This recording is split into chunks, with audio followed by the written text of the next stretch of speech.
Welcome to Your Cyber Path, the podcast that helps you get your dream cybersecurity job by sharing the secrets of experienced hiring managers and top cybersecurity professionals with you. Now, on to the show. There's another sort of wrinkle to this that I think is really important when it comes to digital security, because the examples you gave were physical security, and I think they're perfectly fine. The issue that we also have to pay attention to, though, in my experience, is when you're doing something digital, you have to be on guard that it doesn't become overly complicated, which human beings overcomplicate everything all the time. We always try to make everything like super cool and super, sophisticated and blah, blah, blah, blah, blah. No, stop. Don't do that. Because when something is too complicated, what it really does is, and there's different words for this, right? But we can call it increase the attack surface. We can call it, making it something, making something more vulnerable because it has more, digital moving parts and so on and so forth. Let me read you a summary of economy of mechanism, not from Seltzer and Schroeder's paper, but from a different paper by Michael Gegic and Sean Barnum. They published in 2005.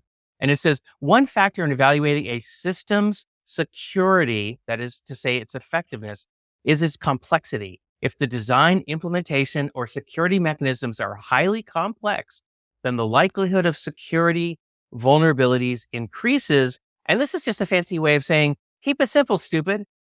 Yeah, exactly. I mean, if I'm going to write a piece of code and I'm going to write it in 1,000 lines, or I'm going to write it in 50 lines, the 1,000 lines may have more protection. It may have a lot more extra checks and all those things, but it also has a lot more places where I could have screwed up when I coded it.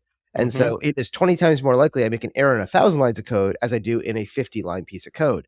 And so, like you said, KISS, right? Keep it simple, stupid. In IDLE 4, which is one of the things I teach with IT service management, we talk about rolling out software products and programs and operating systems and services. Is one of our 9 guiding principles is keep it simple and practical. And really what this means is that we want to focus things that create value rather than following complex processes just because they're going to be there or have been in use for a long time, and ask why these complex steps exist. Unless there's a solid current reason, you should stop doing them, because all that extra work is just more places that's either costing you money or more places you could be vulnerable. And so that's why we're talking about this economy of mechanism, I think. Right. And the way I think about it is, you don't want to build $1,000 fence to protect $100 horse, right?